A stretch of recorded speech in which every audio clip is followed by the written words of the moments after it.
মার্কিন president Donald Trump ফিলিস্তিনের উপর যে নীল নকশা অঙ্কন করেছিলেন তা মুহূর্তেই ধূলিসাৎ করে দেন জর্ডানের রাজা দ্বিতীয় আবদুল্লাহ।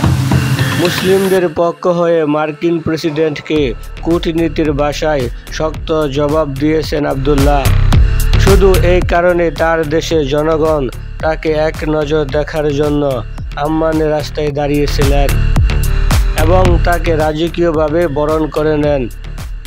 ডোনাল্ড ট্রাম্পের মুখের বাচনভঙ্গি বলে দেয় তিনি যা আশা করেছিলেন তাতে তিনি সফল হতে পারেননি।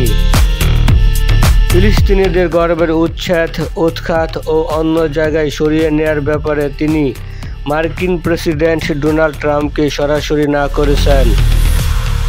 তিনি আরও বলেন, ফিলিস্তিনিদের ঘরবাড়িতে ফেরার অধিকার আছে। মুসলমানদের পক্ষে তথা ফিলিস্তিনের পক্ষে তিনি যে ভূমিকা পালন করেছেন তা প্রশংসনীয়।